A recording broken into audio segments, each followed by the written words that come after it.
pour la première équipe qui a travaillé avec Léonard, ici même, sur l'habitat serviciel. J'ai le plaisir de vous présenter May Herwar, Luciana Solarte-Serna, Jonah Jobert et Damien Ramsey pour Bonjour Living. Bonjour. Permettez-moi de commencer par vous poser une question simple. Qui ici, vivant en ville, a une chambre d'amis? Levez les mains. Ok, une chambre d'amis. Une chambre d'amis. Un jardin ou un potager. Ok, quelques-uns. Un atelier. On peut bricoler, faire un peu de bazar. Encore moins. Moi non plus. C'est le rêve. C'est vraiment le rêve. Merci. Et voilà des sortes de compromis qu'on connaît tous par cœur quand on vit en ville. Si on veut l'espace, on sacrifie souvent l'emplacement. Et si on veut la communauté, on perd souvent l'intimité. Et si on veut la liberté, on perd la stabilité. Dans un exemple plutôt extrême de ce sort de compromis, moi j'ai déjà vécu dans un couloir. Oui, littéralement dans un couloir, avec juste un rideau en guise de porte. C'était pas cher, c'était central, mais évidemment, c'était misérable. Mais c'est ce que je pouvais me permettre sans 2 heures de transport. Et on est tous, le logement urbain est plein de cette sorte de compromis. Mais c'est pour ça qu'on a conçu un nouveau forme de résidence. Une qui est conçue pour évoluer avec votre vie et non pour l'enfermer. Et ce n'est pas juste une idée. Ça a été pensé avec l'intention, itération et évidemment des vraies personnes au cœur du projet. Nous avons parlé avec des architectes, des opérateurs et bien évidemment des résidents. Et voici notre équipe. Nous sommes des ingénieurs et des designers et nous avons passé les 8 derniers mois à travailler avec Vinci, un leader mondial dans la construction et le développement urbain, sur ces questions-là. Comment concevoir, je m'habitue, comment concevoir un habitat collectif capable de s'adapter aux besoins qui changent avec le temps pour des vraies personnes. Nous avons fait des conversations avec des gens vivant en 4 pays, dans la France, en Suisse, en Pays-Bas, au Portugal. Et on avait parlé avec, comme j'ai dit, des architectes, des ingénieurs, mais surtout on a parlé avec des résidents. On a parlé avec des gens dans toute forme de résidence, des résidences d'étudiants, des tiny homes, des maisons de famille recomposées. On a même parlé avec une femme qui vivait sur un bateau, qui a été attaquée par des pirates pendant qu'elle faisait le tour du monde. Et c'est à partir de ces récits de vie, ces contraintes, ces rêves, ces besoins, que nous avons conçu Bonjour Living. Un nouveau sorte de logement qui est pensé pour vous rendre le contrôle, l'intimité et la capacité de choisir comment vous vivez, avec qui, à quel rythme et dans quel cadre. Mais avant d'aller plus loin, je vais laisser mon camarade vous raconter comment nous en sommes arrivés là. Merci. De nos jours, les résidences gérées vous mettent dans des boîtes rigides. Des résidences étudiantes pour étudiants, des résidences de co-living pour jeunes professionnels et des résidences de services seniors pour le 3e âge. Chacune de ces boîtes semble dynamique, prévisible et organisée, jusqu'à ce qu'on mette une vraie personne dedans. Votre vie évolue, vos goûts changent, votre notion de l'espace change, mais votre vie dans ces boîtes, elle, finalement, elle reste figée, désorganisée et imprévisible. Nous avons demandé à Clément de nous partager sa vision de l'habitat. Habiter, c'est l'opposé de consommer. Ok. Cependant, Stéphane, qui travaille dans un bâtiment serviciel, constate une réalité tout autre. Ici, on partage plutôt les consommations de ces espaces et rien d'autre. En effet, dans une résidence gérée, vous n'habitez pas chez vous. Vous êtes un client d'un produit et de ces espaces. La résidence reste propriétaire du logement et vous le ressentez. Durant nos échanges, j'avais quelquefois l'impression de parler avec de jeunes adultes qui vivent encore chez leurs parents et qui manquent de liberté. Marie nous a dit « Les espaces dans lesquels nous vivons façonnent qui nous devenons. » Mais ici, ça ressemble à un campus. Je n'ai pas vraiment l'impression de contrôler ma vie lorsque je vis ici. Et le même constat pour Léonora qui nous dit « C'est intéressant le co-living, mais on doit demander trop de permissions. C'est pour ça que je ne reste jamais longtemps. » On nous parle d'un manque de contrôle, de devoir demander trop de permissions, mais pourtant, ces personnes que vous avez vues, ce sont des adultes qui payent un loyer pour un logement, qui leur procure un toit et à minima un sentiment de chez soi. Non? Eh ben non. Et en tout cas pas selon Marc, pour qui se sentir chez soi, c'est avoir la capacité de changer les choses. Ce que n'offrent pas les résidences actuelles. Pas de sentiment d'appartenance et de chez soi, si pas de sentiment de contrôle. J'ai personnellement vécu dans une résidence étudiante privée et mon bureau était vissé au sol. Ce sont aussi ces petits détails qui empêchent de développer un sentiment de chez soi. Ces clients s'accrochent alors silencieusement et inconsciemment à l'espoir de un jour posséder un foyer où ils puissent se sentir chez eux. Mais ce rêve s'éloigne. D'abord pour des raisons financières, un pouvoir d'achat affecté par une hausse de l'inflation, un resserrement des conditions de crédit auprès des banques et une conjoncture économique qui exacerbe les inégalités, rendant l'acquisition immobilière plus difficile d'année en année. Léna nous confie, quand je pense à l'avenir, c'est pas bon. Acheter à Paris, ce sera impossible, c'est comme de la fiction. Écologiquement aussi, en Europe, nous bétonnons 60 000 hectares de terres agricoles et naturelles chaque année. Bon, l'équivalent de la taille de Paris. Tous les mois. Ensuite, une maison individuelle consomme presque 3 fois plus d'énergie par mètre carré qu'un bâtiment partagé. Le futur se doit d'être écologique. Nous ne pouvons pas continuer... Mais l'offre actuelle n'est pas désirable. Nous ne pouvons pas continuer à construire individuellement sur de nouveaux terrains. Nous devons alors construire plus intelligemment, ensemble et en s'écoutant. Laura nous a posé un défi et nous l'avons écouté. Je n'échangerai jamais ma maison individuelle contre du co-living. Mais j'adorerais avoir des espaces partagés. Donnez-moi les deux. Et si, Laura, je te disais que nous te proposons ces deux offres. Une vraie maison individuelle avec des espaces partagés. Et si je te disais que l'offre que nous te proposons te donne cette adaptabilité tout au long de la vie et ce contrôle au quotidien, qu'elle puisse te donner liberté individuelle et connexion sociale, stabilité résidentielle et flexibilité, à Laura et à tout le monde dans cet amphithéâtre, bien sûr, bienvenue chez Bonjour Living. Pensez pour vous, dans le temps, et flexible selon votre parcours de vie.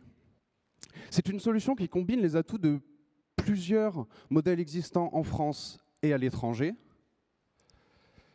La stabilité et le contrôle d'un logement classique en location, les services d'un co-living et l'aspect communautaire des habitats partagés. Le tout dans un format intergénérationnel.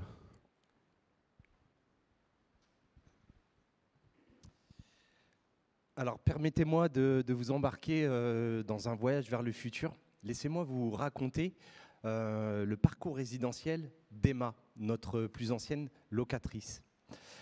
Emma a 20 ans. Elle débarque en ville pour ses études.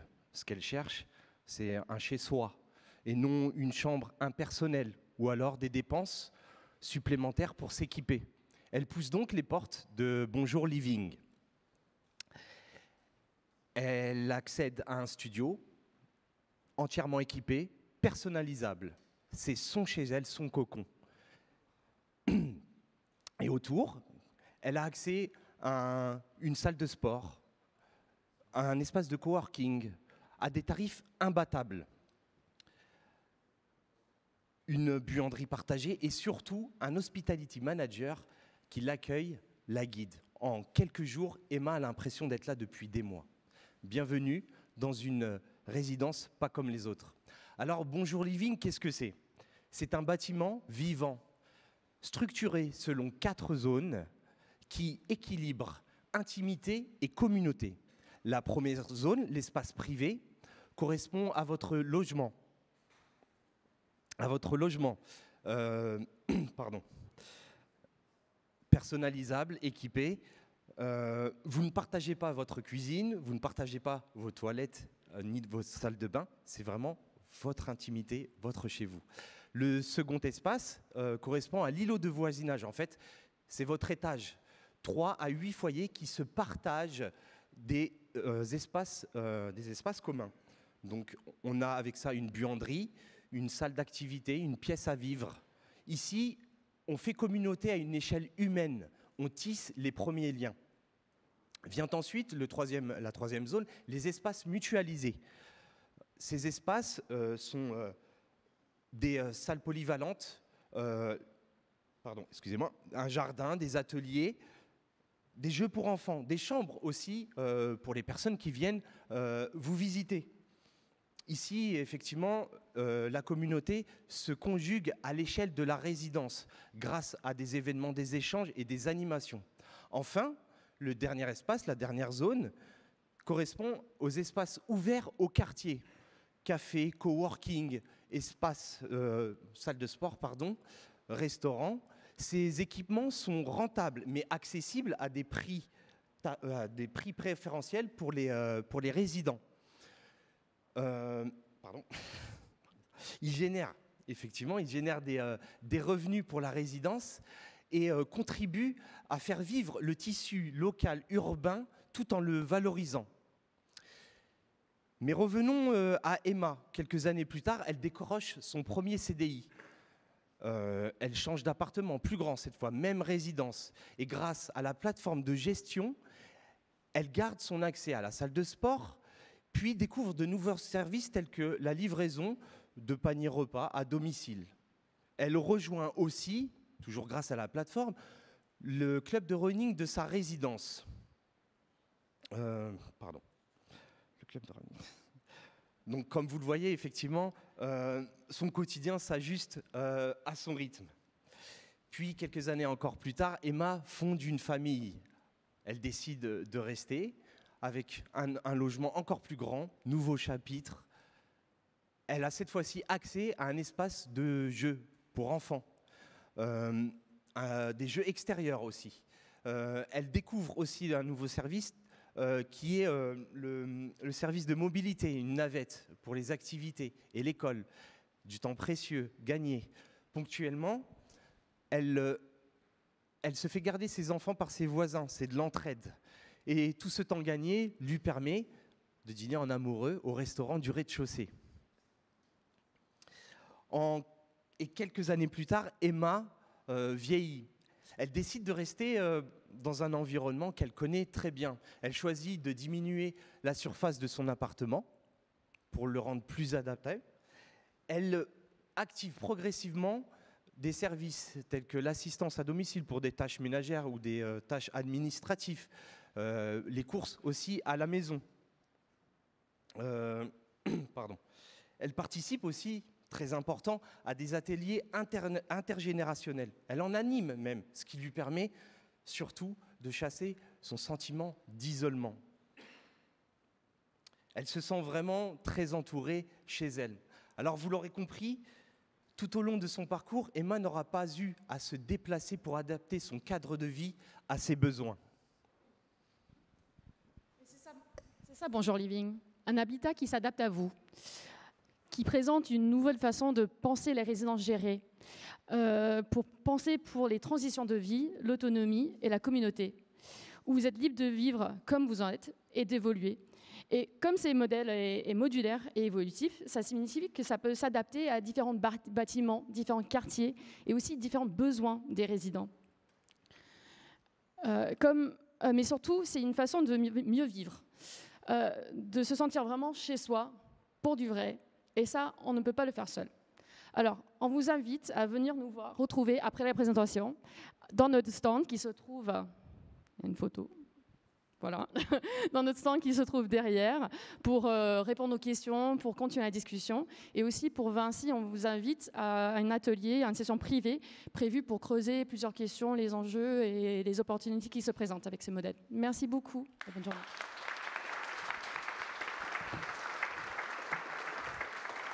Merci. Merci à vous quatre. Alors avec le ME310, on en parle beaucoup de ces projets réels. Et du côté de chez Léonard, c'est Lisa Darnoux qui a relevé le défi d'accompagner notre équipe d'étudiants pour ce premier projet ensemble. Elle est là aujourd'hui avec une quinzaine de collaborateurs de Léonard et de Vinci. Merci d'accueillir Lisa Darnoux, s'il vous plaît, responsable de programme d'expérimentation urbaine chez Léonard.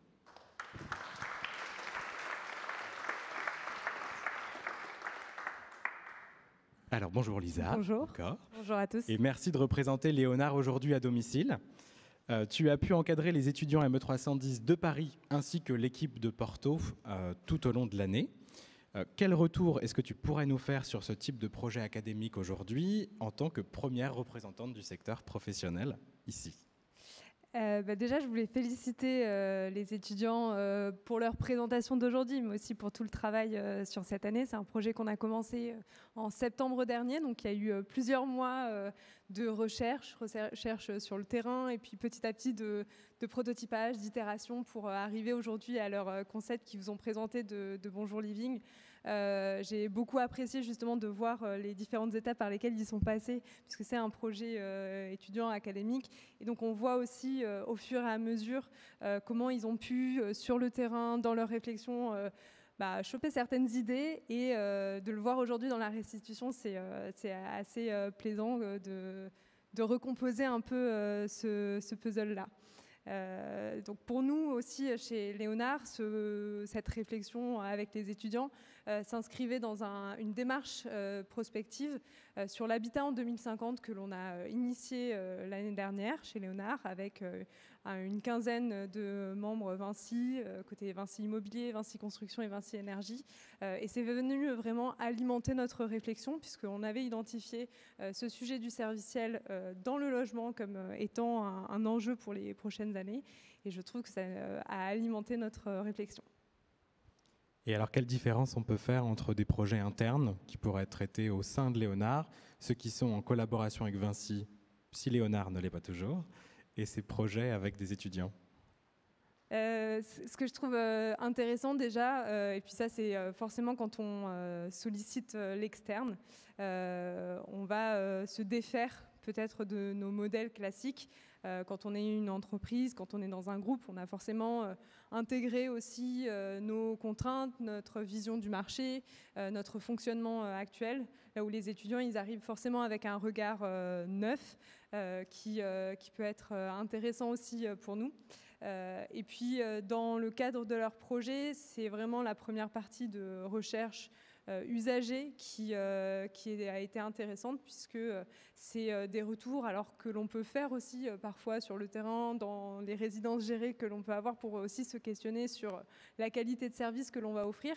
Mais là finalement ça venait compléter ces éléments-là, ça a pu confirmer certaines intuitions que l'on pouvait avoir, nous apporter de nouveaux éléments. Donc je trouve que cette recherche, le temps passé sur la recherche usagée et plus d'100 de personnes rencontrées en France et pas seulement, mais aussi en Europe, ça nous permet aussi de croiser ces regards.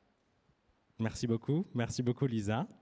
Et bonne session de transmission à tous les Vinci présents, puisque cette session a lieu maintenant, il me semble.